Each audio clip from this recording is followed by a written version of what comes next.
ఎవరికైనా ఉన్న ఊరు కన్న తల్లి లాంటిది.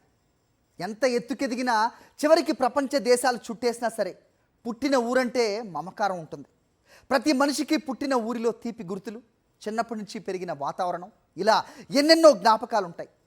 కన్న తల్లి లాంటి ఊరు భారీ వరదలకు కనిపించకుండా పోతే ఆ బాధ వర్ణనాతీతం.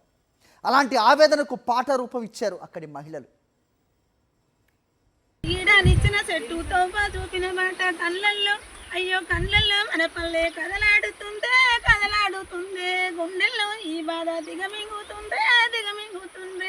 అమ్మ మన ఊరు ఆగమైందే ఆగమైందే, అమ్మ మన ఊరు ఆగమైందే ఆగమైందే. మిడ్మానేర్ ముంపు గ్రామాల మహిళల గుండెల్లో ఎంతటి బాధ దాగుందో ఈ పాటే చెప్తోంది. ఇటీవల కురిసిన భారీ వర్షాలకు మిడ్మానేరు పూర్తిగా నిండిపోయింది. ఊర్లకు ఊర్లే వరదల్లో కనిపించకుండా పోయాయి. ఆ బాధను పాట రూపంలో చూపిస్తూ కన్నీటి పర్యంతమయ్యారు.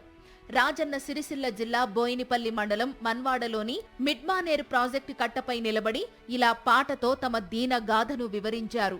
ఈడనిచ్చిన చెట్టు తోవ చూపిన మాట కళ్ళల్లో, అయ్యో కళ్ళల్లో మన పల్లె కదలాడుతుందే కదలాడుతుంది, గుండెల్లో ఈ బాధ దిగమింగుతుందే దిగమింగుతుంది.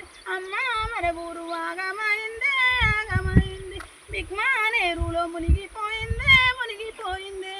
నలుగురు మహిళలు నిర్వాసిత గ్రామం నీలోజీపల్లికి చెందినవారు. కొన్నాళ్ల క్రితం నీరు లేక వెలవెలబోయిన మిడ్మానేర్లో ఇటీవల కురిసిన భారీ వర్షాలతో జలాశయంలోకి భారీగా వరద నీరు వచ్చి చేరింది. నిండుకుండలా మారిన మిడ్మానేర్ను చూసేందుకు వచ్చిన మహిళలు తమ ఊరితో ఉన్న అనుబంధాన్ని, జ్ఞాపకాలను నెమరు వేసుకుంటూ తమ ఆవేదననంతా పాట రూపంలో వినిపించారు.